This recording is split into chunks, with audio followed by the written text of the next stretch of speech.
Welcome, everyone, to another episode of the Relentless Grind, where we have some coffee and talk to our agents about what they're doing to be successful. And we have with us here Michelle Robson from our our Century 21 collective office on the coast down in Oak Island. I had Carolina Coast in my mind earlier, so that's how that happened. So, how you doing today? I'm doing great, Stephen. How are you? Well, besides not talking well, I'm doing awesome. Maybe not enough of this. And one of the things that we wanted to highlight with Michelle, she had a phenomenal year last year, a 250% increase in business during what was a down market. And we're going to ask her about some very specific things that she did to have such a great year, and maybe some of those takeaways you guys can apply to your business to help you. So, Michelle, you told me earlier you went from a 4.8 million in volume in 2022 to just under 12 million last year, which is phenomenal. Hence the 250% increase in your business. And so why don't you tell everyone how long you've been in the business, a little bit about yourself, and then we'll kind of dive into some of the specific things that you were doing to have such a great year. Okay, that sounds great.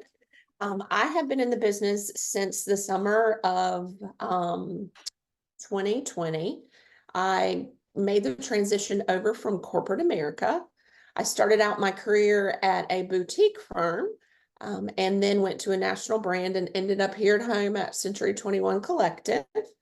Um, I took a lot of the things that I learned and used in my management and corporate America and transitioned them over to real estate. And with all of the great support I have here with the Century 21 Triangle Group team, I was able to turn that into some great success last year.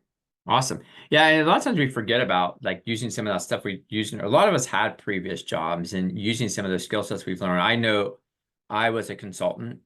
I brought a lot of the skill sets with me. I was a psychology major. God knows I used some of that, even though For that's the sure. running joke a lot of times in real estate, we're also counselors. But there are some skill sets I learned from that to help me. But so what, and the other thing, what Michelle does is she comes to our group coaching almost every single week. She hardly misses one, and she attends a lot of our trainings. And I think that's probably helped you too. And not only from what you're learning and sharing and collaborating with everyone else, but just that self accountability is showing up has got to help a lot, I would imagine. Oh, absolutely. Absolutely. You have to be accountable to yourself before you can, help your customers, be good as a family person, be a good friend, anything. You've got to have that accountability piece. And, I have a lot of skills that I had and gained in corporate America, but clearly being in the real estate industry is a different business. And coming to the coaching allows me to take the things that I already know and move them toward what will be successful in real estate. And honestly, I always say, never be afraid to steal a great idea and give all the accountability to the person you stole it from. And I do it all the time. We've got great teamwork. Yeah, awesome. So let's dive into it. So one of the things you mentioned to me is planting seeds. So let's talk about that for a little bit. Yeah.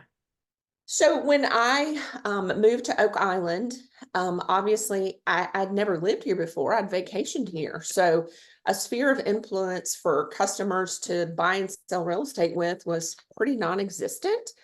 So I literally took the planting seeds to heart, got my face in front of people as much as I possibly could, whether it be wearing a Century 21 real estate sweatshirt that sparked a conversation in the grocery store, to magnets on my car, to being at a concert in the park and being under a tent that said Century 21.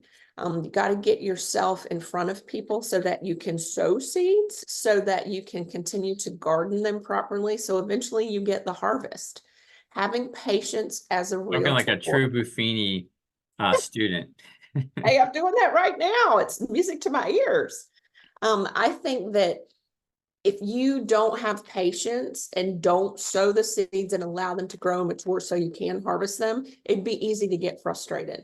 But I promise, if you just listen to the coaching and you do those things, do the baby steps, when the harvest comes, it comes full circle and it's a magical thing. It is. And for those of you who don't come to our coaching or some of our training or Buffini training, that planting the seeds and then nurturing them is basically what Michelle's talking about, is that constant follow-up, staying top of mind. It's kind of like you would go water a garden, right? And take care of that, because if you're watering and you're continuing to tend to it, it's going to start to grow until you can pick your crops. And that's what she's referring to. And obviously you had a very nice crop last year. So and it seems to be growing just as well, if not even better, going into this year already. So it's about a process, and it's about sticking to that process and continuing it. And so the other thing you'd mentioned to me is time blocking, which I think is vitally important in our business. So can you tell us a little bit about that, what you're doing? Absolutely. I think time blocking is hard to do unless you dedicate yourself to it and make it part of your routine. It's very easy. My husband teases me all the time, and I'll be sitting doing something, and he says I get diverted. He says, "Squirrel, squirrel, did you see a squirrel?" We all have got squirrels. Squirrels, whether they're, a child calling because they need something, whether it's a client calling because they think they have the biggest emergency on earth. You have to corral all the squirrels. And when you time block, you have to make that your time to do a certain task. And it takes a little planning. You can't just say, hey, I'm going to sit here for the next 2 hours and prospect. Well, you have to make sure that the most important things of the day are taken care of or time blocked for a different time in that day. You got to turn your phone off. You've got to get rid of your distractions. Say And what? You turn off your phone? You put it on do not disturb, and that it works? I do. It's a scary process and a scary thought the first few times you do it. But a wise gentleman named Stephen Votino told me once that you do not get to call the doctor and tell them when you're going to come in and see them. You call them and they tell you when they're available. And I do the same things with my business. I run my business. I don't allow it to run me. And I get it. It's so hard. When you first start out in this business, you want to take every phone call. You want to take a 7 a.m. phone call. You want to take a 10:30 p.m. phone call. You want to do any and everything you can for your clients. But honestly, in retrospect, when you do that, you're not giving them your best self, and you're not giving them the best realtor they can get. If you do that time blocking and you focus your energy and your efforts on those specific tasks, you're the best you can be during that time. Time blocking is key. I'm glad you said that, and that's because that's one of the things that you had talked about, and it goes back to that time blocking, and what you just said is about running your business like a business and not letting it run you. And that's what we often find in our industry, is that we're letting the clients and distractions run us around instead of controlling that. And that's why, I'm glad you brought the doctor thing I bring up, or an attorney, or an accountant, you name it, or your hairdresser. You just don't walk into your hairdresser and say, hey, I want to do a coloring now. I brought up that because I know it takes you guys forever, like a couple hours for coloring. So, but we look at that, I'm like, why can't we do the same in our profession? Why don't we get that same respect? Why can't we control our schedule? And the answer is because we allow it to happen, and we do deserve that same respect and schedule and professionalism. And when we do it, how many clients have told you, when you give them options for, this is when I can do a listing appointment, or this is when I can show homes, has said, I can't do that? Not a single one. Right. I used to do it the same way too. And it worked because it allowed me to work on my business and then go service my business. And I think I liked what you said about giving your best part of yourself, because when you get your other things done, and now I can concentrate, now I'm here to service you. I'm here. I'm at a listing appointment, phone's off, you got my 100% attention. I'm showing homes, you have my 100% attention. Yes, absolutely. And And they if you notice get, that. Yeah. oh, they absolutely notice that. If you look back um, in my surveys, it's a very consistent theme that she gives us 100% attention. Well, I do at their time, but I also give the next client 100% of my attention, and I give the next task 100% of my attention. And it's a learned process. And again, it goes back to what you said about attending coaching. I'm not going to sit here and tell you the very first time you told me I needed a time block, I was like, well, that makes great sense. I'll do it. I didn't run right out and do I it. don't know anyone who ever has. I'm still trying to figure out how to be a realtor at that point. But the repetition of the coaching and hearing those things and hearing success stories from my peers and hearing the same things over from you and all the other trainings, it resonates. And you think, okay, well, I know this will work. I just have to make myself do it. And I'm not going to sit here and tell you the first time I put my phone on do not disturb for 2 hours that I didn't have heart palpitations. Yeah. I did. But I had to turn that phone upside down and put it on the corner of my desk and dedicate myself to blocking that time to doing what I was doing. It makes the biggest difference in the world. And I promise you don't know it till you do it. It sounds great and it is great. You have to force yourself to do it. Right on. And so did you start time blocking last year? I time blocked, I'd started like in February and March. And if you look at when my business really started to take off, it was about 90 days after that. So the proof, as they say, is in the pudding. There's a lot to be said about that because you're not going to, everyone wants immediate results. And if I don't see immediate results, it's not working. And that's not how our business works. And it goes back to that tending to your garden and nurturing and doing that follow up and follow through and doing all those things so that it starts to pay off.